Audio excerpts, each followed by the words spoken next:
Assalamualaikum warahmatullahi wabarakatuh.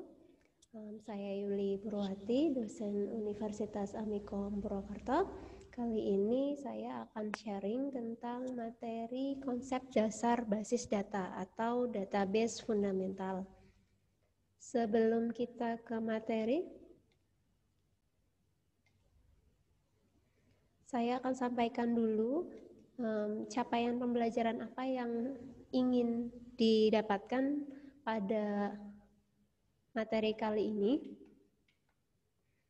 Capaian pembelajaran yang ingin diharapkan adalah yang pertama, mahasiswa mampu menjabarkan definisi data, basis data, kemudian DBMS dan sistem basis data.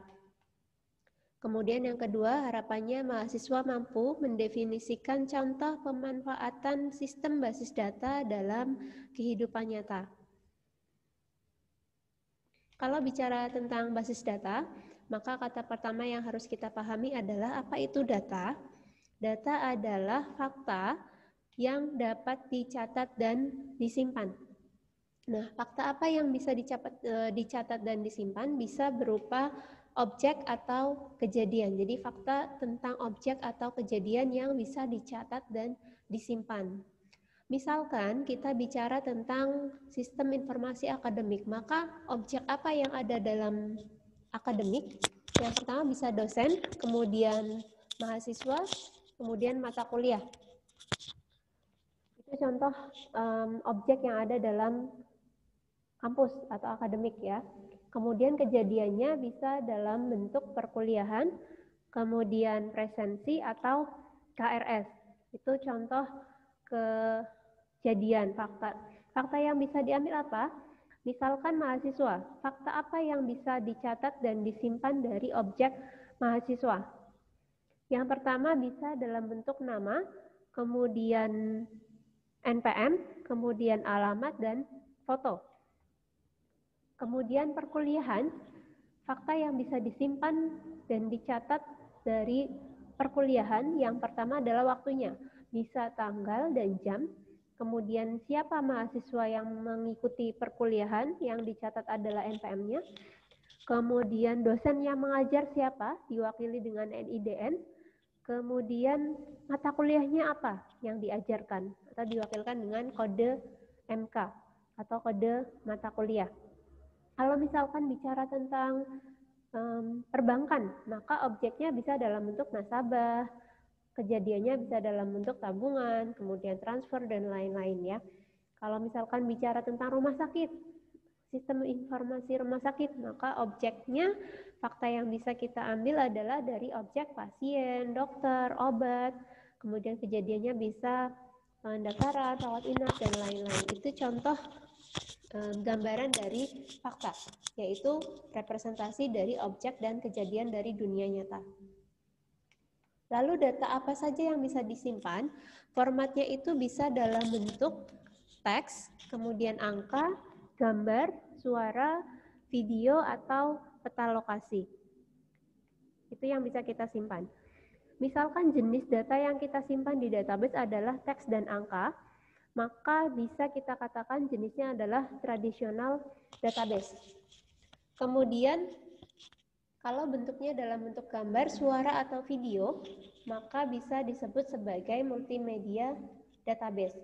Tapi gambar, suara, dan video itu bisa kita simpan itu dalam bentuk objeknya langsung, gambar, atau misalkan dalam bentuk alamat penyimpanannya atau alamat direktorinya. Kemudian kalau misalkan yang disimpan adalah data peta lokasi suatu tempat, itu bisa kita katakan sebagai database menggunakan Geographic Information System. Itu contoh-contoh format data yang bisa disimpan. Lalu ada lagi istilahnya yaitu database. Database adalah kumpulan data yang disimpan di tempat yang sama dan saling berelasi. Itu disebut sebagai database. Jadi kumpulan data disimpan di tempat yang sama, saling berhubungan data tersebut. Contohnya ada dua jenis database. Yang pertama ada transaksional database. Transaksional database adalah database atau basis data yang digunakan untuk kebutuhan transaksional seperti misalkan penjualan, kemudian akademik, kemudian perbankan, kemudian di rumah sakit. Datanya itu digunakan untuk kegiatan transaksional. Lalu ada lagi yang disebut sebagai data warehouse. Nah, data warehouse ini seluruh data yang ada di database dari beberapa bagian, kemudian nanti dikumpulkan, historinya dikumpulkan dan dianalisa. Nanti hasil analisanya itu digunakan untuk kebutuhan tertentu, tapi jadi tidak digunakan untuk langsung kebutuhan transaksional ya. Nah, kemudian untuk mengelola database itu kita butuh yang namanya perangkat lunak atau software yang disebut dengan Database Management System atau DBMS. Dikatakan sebagai DBMS kalau perangkat lunak tersebut bisa digunakan untuk membangun database atau membuat database, kemudian bisa digunakan untuk mendefine atau mendefinisikan database, bisa juga untuk memanipulasi data yang ada di database. Maka kita sebut sebagai perangkat lunak DBMS. Macamnya ada banyak, ini salah satu yang saya contohkan saja. Contohnya ada software SQL Server, ada Microsoft Access, kemudian Oracle atau MySQL. Ada banyak di luar ini ya, selain ini juga ada. Ini salah satu contoh saja. Kemudian kalau misalkan database digabungkan dengan DBMS, maka kita bisa gunakan untuk membangun sebuah sistem basis data. Jadi sistem basis data itu komponennya salah satunya ada database dan DBMS, komponen pembentuknya. Ada lagi selain database dan DBMS, nanti saya jelaskan di slide berikutnya. Nah, sistem basis data. Sistem itu kita bisa katakan yaitu gabungan dari beberapa bagian atau unit yang saling bekerja sama tentu saja untuk mencapai tujuan. Contohnya misalkan selain sistem basis data, sistem pencernaan. Nah, kalau kita katakan sebagai sistem, maka ada unit-unit yang saling bekerja sama, kemudian untuk mencapai tujuan tertentu, maka disebut sebagai sistem. Nah, kalau bicara sistem basis data, berarti ada komponen-komponen yang saling terkait, kemudian untuk mencapai tujuan tertentu. Tujuannya apa? Tujuannya adalah tentu untuk mendapatkan manfaat dari pengolahan basis data itu sendiri untuk kebutuhan tertentu ya, tergantung kebutuhannya apa. Nah, kita jabarkan satu-satu secara detail definisi dari basis data. Basis data kata pembentuknya ada dua, yaitu basis dan data. Basis adalah markas atau gudang atau tempat berkumpul atau bersarang. Lalu ada data. Data tadi sudah dijabarkan sedikit, yaitu representasi fakta dunia nyata yang mewakili suatu objek atau kejadian. Formatnya atau bentuknya bisa dalam bentuk angka, huruf, atau simbol, atau teks, gambar, suara, atau kombinasi dari bentuk-bentuk tersebut. Itu disebut sebagai data. Lalu apa itu basis data? Basis data tadi sudah disampaikan, yaitu himpunan kelompok data yang saling berhubungan dan diorganisasi sedemikian rupa supaya bisa dimanfaatkan kembali dengan cepat dan mudah. Jadi gabungan antara beberapa data yang saling berelasi. Lalu ada lagi yaitu kumpulan data yang saling berelasi, disimpan di tempat yang sama dan tidak ada yang namanya redundansi atau pengulangan. Jadi tidak ada data yang sama dalam database, jadi tidak ada redundansi. Digunakannya tentu untuk memenuhi kebutuhan. Atau yang terakhir yaitu kumpulan tabel yang saling berhubungan yang disimpan dalam sebuah media penyimpanan elektronis, bisa dalam bentuk hard disk atau media penyimpanan elektronis yang lain. Lalu apa itu sistem basis data? Tadi sudah dikatakan sistem basis data adalah gabungan antara tabel atau data atau database dengan DBMS. Jadi gabungan antara database dengan DBMS itu disebut sebagai basis data. Nanti database dalam DBMS tersebut akan diakses oleh user untuk bisa dimanipulasi. Nah, jadi ini adalah tabel-tabel tabel-tabel yang ada di DBMS, ada di database, kemudian bisa diakses oleh user untuk bisa dimanipulasi. Maka bisa disebut sebagai sistem basis data. Tadi dikatakan komponennya tidak hanya butuh database dan DBMS, tapi ada lagi yaitu hardware. Jadi kalau sudah ada database, ada DBMS, tapi tidak ada hardware yang digunakan untuk mengelola database-nya, maka tidak akan jadi sistem basis data. Butuh hardware untuk bisa mengelola basis datanya. Selain itu butuh operating system. Sudah ada hardware, tapi tidak ada operating system, maka hardware tersebut hanya benda mati, tidak bisa digunakan.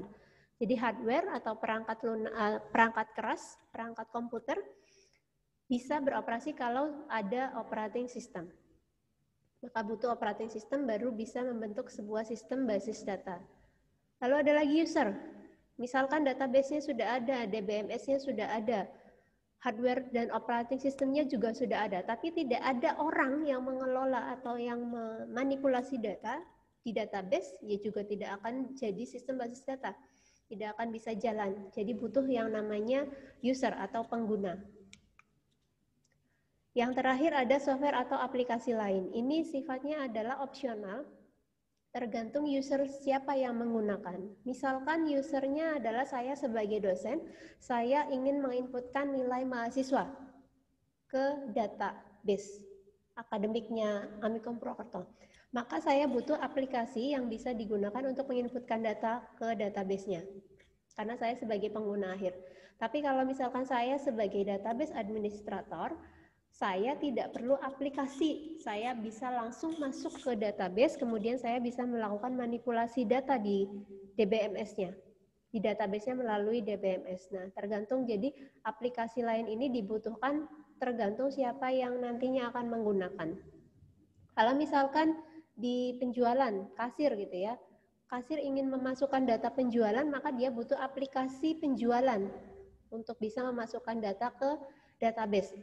Tapi kalau misalkan admin tokonya misalkan dia ingin mengelola data di database, maka mungkin dia tidak butuh aplikasi lain, tapi bisa langsung masuk ke database-nya, bisa langsung mengolah database-nya langsung tanpa menggunakan aplikasi. Jadi sifat dari aplikasi lain atau software itu sifatnya adalah opsional.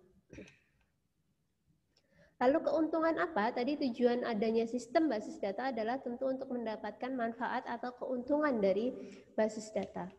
Yang pertama keuntungannya adalah ketika kita menggunakan basis data, maka data yang kita butuhkan bisa kita peroleh dengan cepat dan mudah. Misalkan kita punya data mahasiswa gitu ya. Kalau misalkan tidak dikelola dengan menggunakan database, maka butuh waktu lama. Formulir-formulirnya harus kita cari, data mahasiswa itu yang mana, siapa, butuh waktu lama begitu ya. Tapi kalau misalkan data tersebut sudah dimasukkan ke dalam basis data, maka ketika kita butuh data mahasiswa, maka data tersebut bisa lebih cepat dan mudah untuk didapatkan. Contoh lain, misalkan kalau kita ke rumah sakit mau mendaftar begitu. Nah, kalau misalkan tidak ada database, maka petugas rumah sakitnya harus mencari berkas-berkas rekam medis milik kita untuk bisa mendaftar ke rumah sakit tersebut, gitu ya. Maka butuh waktu lama dan juga akan kesulitan begitu. Kalau misalkan sudah ada basis data, petugas cukup memasukkan nomor rekam medisnya, maka secara otomatis sistemnya akan bisa menampilkan atau membaca data rekam medis nomor tersebut, gitu ya, atau milik kita. Jadi langsung muncul data kita, nama, alamat, dan seterusnya, berikut histori rekam medis kita yang tersimpan dalam basis data. Jadi data yang dibutuhkan itu lebih cepat dan mudah untuk diperoleh. Yang kedua adalah efisiensi ruang penyimpanan atau space. Kalau misalkan tidak menggunakan basis data, katakanlah data mahasiswa itu digunakan oleh dosen, kemudian bagian keuangan, bagian akademik misalkan. Nah, kalau misalkan masing-masing bagian itu mempunyai data mahasiswa sendiri-sendiri, maka butuh ruang penyimpanan yang lebih banyak. Ketika sudah menggunakan basis data, keuntungannya adalah data mahasiswa hanya cukup kita miliki satu saja. Jadi data mahasiswanya hanya satu, tapi bisa digunakan oleh banyak bagian sesuai kebutuhannya masing-masing. Jadi otomatis efisiensi penyimpanannya juga lebih kecil dibandingkan dengan masing-masing bagian menyimpan sendiri-sendiri. Keuntungan berikutnya adalah keamanan data atau security. Jadi kalau misalkan ada data nasabah, kemudian kita bagikan ke orang yang mungkin memang punya kewenangan begitu, tapi kan tidak semua datanya harus dilihat begitu ya. Kalaupun kita bagi, ada data-data yang harus kita sembunyikan. Nah, kalau misalkan tidak menggunakan basis data, maka seluruh datanya bisa dilihat oleh orang yang tidak berkepentingan. Kalau menggunakan basis data, kita bisa setting siapa saja user yang boleh mengakses data tersebut dan apa yang bisa dilihat datanya. Kita bisa setting ke sana kalau sudah menggunakan basis data. Jadi dari sisi keamanannya tentu lebih aman dibandingkan dengan menggunakan Excel atau menggunakan Google Sheet misalkan. Lalu ada lagi keuntungannya adalah shareability atau kebersamaan pemakaian. Tadi contohnya data mahasiswa. Data mahasiswa itu bisa digunakan oleh dosen, bagian akademik, dan bagian keuangan secara bersama-sama untuk kebutuhan mereka masing-masing begitu ya, untuk kebutuhannya sendiri-sendiri. Jadi data mahasiswanya satu, tapi bisa digunakan sendiri-sendiri secara bersamaan oleh bagian-bagian yang berbeda. Kemudian ada keakuratan data, accuracy. Jadi misalkan ada data mahasiswa, data teleponnya misalkan berubah. Kalau tidak ada basis data, masing-masing di dosen, bagian keuangan, atau bagian akademik punya data mahasiswa sendiri, lalu ada satu bagian saja yang dirubah, bagian yang lain tetap menggunakan data yang lama teleponnya. Nah, kalau sudah menggunakan basis data, karena datanya memang cuma satu, maka cukup satu yang dirubah, tapi keseluruhan bagian punya data yang sama. Ketika ada perubahan data, ketika ada penambahan data, maka seluruh bagian itu punya akses yang sama, punya data yang sama, tidak berbeda-beda antara masing-masing bagian gitu ya. Jadi datanya lebih akurat ketika ada penambahan data atau perubahan data. Selanjutnya ada completeness atau kelengkapan data. Kelengkapan data artinya misalkan di akademik itu data mahasiswa itu kan menginputkan data KRS misalkan. Mata kuliah apa yang akan dia ambil di semester ini. Yang menginputkan data itu adalah mahasiswa, secara otomatis sebenarnya membantu staf akademik untuk mengetahui informasi mahasiswa siapa saja yang mengambil mata kuliah apa. Maka dengan data tersebut, bagian akademik bisa membuat presensi dan juga jadwal perkuliahan dari data yang diinputkan mahasiswa. Kemudian ada lagi misalkan dosen menginputkan data nilai mahasiswa. Nah, dari data yang diinputkan oleh dosen, data nilai tersebut, maka bagian akademik dan mahasiswa secara otomatis mendapatkan informasi tentang kelulusan mahasiswa. Misalkan saya lulus atau tidak dengan nilai tersebut. Nah, maka data akademik bisa tahu data mahasiswa siapa saja yang lulus atau tidak. Mahasiswa juga dapat informasi lulus atau tidak dari nilai yang diinputkan oleh dosen. Maka masing-masing bagian itu berkontribusi sendiri-sendiri untuk melengkapi data sehingga menghasilkan informasi yang bisa dimanfaatkan orang banyak begitu. Kemudian yang terakhir ada aplikasi. Jadi keuntungan basis data adalah ketika kita sudah punya basis data, maka basis data tersebut bisa kita gunakan atau kita manfaatkan untuk membangun sebuah aplikasi. Aplikasinya bisa berbasis desktop, bisa berbasis web atau mobile. Jadi di dalam basis data itu sendiri sudah ada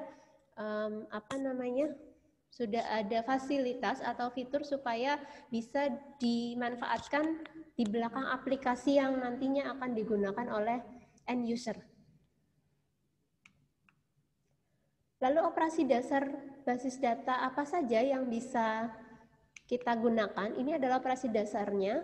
Kita bisa gunakan ini di DBMS-nya. Jadi kita bisa membuat database di DBMS tersebut. Kemudian kita bisa menghapus database, istilahnya adalah drop. Lalu ada lagi create table. Setelah membuat database, kita bisa membuat tabel-tabel. yang saling berelasi tentu saja di dalam database tersebut. Kemudian kita juga bisa menghapus tabel yang sudah dibuat atau bisa memanipulasinya. Memanipulasi data itu bisa dalam bentuk insert atau penambahan data, update atau perubahan data, delete, kemudian retrieve data atau mengambil kembali data yang sudah tersimpan di database. Lalu organisasi apa saja yang sudah memanfaatkan basis data? Mungkin kita sendiri sudah banyak merasakan manfaat dari penggunaan basis data dalam kehidupan sehari-hari. Yang pertama, misalkan di dunia perbankan, kita sudah dimudahkan dengan adanya mobile banking, internet banking, ATM di mana-mana. Nah, itu adalah bentuk dari pemanfaatan basis data yang kita rasakan dalam kehidupan sehari-hari di bidang perbankan. Lalu ada lagi asuransi, ada rumah sakit. Jadi ketika kita ke rumah sakit, kita cukup memberikan nomor rekam medis atau nomor pendaftaran, maka rumah sakit sudah punya data rekam medis kita di rumah sakit tersebut kalau sudah pernah mendaftar. Kemudian di bidang telekomunikasi, produsen barang ini lebih sering lagi, kita sering belanja ke supermarket, ke minimarket, semuanya lebih banyak, sudah banyak yang memanfaatkan basis data untuk mempermudah proses penjualan barang di usaha mereka. Kemudian ada industri manufaktur dan tentu saja pendidikan atau sekolah. Jadi kita bisa mendaftar secara online, bisa melihat nilai secara online, dan seterusnya. Itu adalah contoh pemanfaatan basis data di kehidupan sehari-hari, khususnya di bidang pendidikan atau sekolah.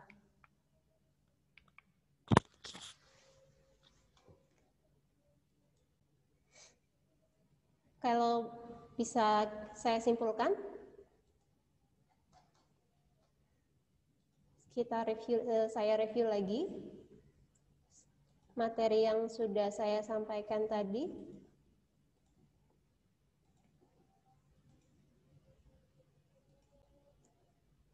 Nah, ini tadi data, kita bicara data. Data adalah fakta yang bisa dicatat dan disimpan.